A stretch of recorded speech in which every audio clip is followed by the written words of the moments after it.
Here's the uncomfortable truth at the heart of global energy politics today. The China-Russia natural gas agreement is grabbing headlines, but the real story is hiding in plain sight. While leaders toast to new pipelines and sign glittering memorandums, Russia continues to quietly exploit loopholes in liquefied natural gas, LNG sanctions, essentially fueling its war machine as the world gets distracted. But here's where things get controversial. Are Western powers focusing on the wrong piece of the puzzle? When Russia launched its full-scale invasion of Ukraine, it changed the entire equation. Moscow's failed bid to weaponize gas supplies didn't force Europe to abandon Ukraine. Instead, it accelerated efforts inside the Kremlin to find new buyers. Geographically and politically, China is Russia's obvious fallback. With years of negotiations laying the groundwork for the ambitious Power of Siberia 2 pipeline, promoted as a bold pivot east. After much anticipation, a high-profile memorandum of understanding was signed during Putin's recent visit to Beijing. So, does this mean a seismic shift in global energy flows? Not so fast. And this is the part most people miss. Despite its shiny packaging, the Power of Siberia 2 project faces mounting hurdles. Gazprom's own chief, Alexei Miller, called it the world's biggest and most capital-intensive gas project. But reality tells another story. Major challenges have multiplied over the past few years, making the pipeline's future more uncertain than ever.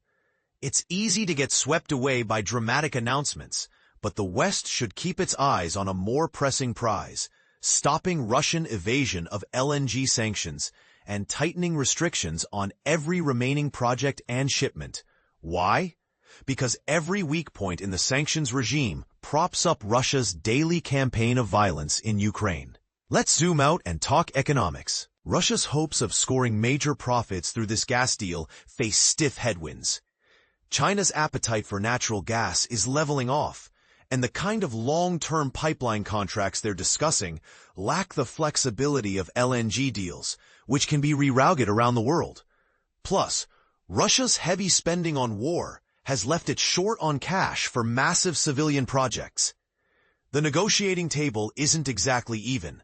Moscow needs the deal more than Beijing does, giving China the power to set terms.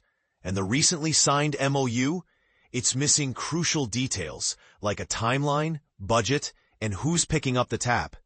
More controversy, even if the pipeline becomes a reality, its full volume, 50 billion cubic meters per year, covers less than half of what Russia lost by abruptly cutting gas deliveries to Europe. What does this mean? Despite all the fanfare, it's a far cry from making Russia whole again economically. However, unusual times call for unexpected moves. History shows that energy projects can break records when driven by geopolitical motives. If China decides to pursue an energy-intensive artificial intelligence strategy, cheap Russian gas could help stabilize the country's renewables push. For Beijing, this means flexibility at minimal risk. For Moscow, the rewards will likely be undercut by deep discounts and tough lending terms. In fact, the only way this deal truly works for Russia is if it's simply better than burning off unused gas. This dramatic posturing around the pipeline is more than just pageantry.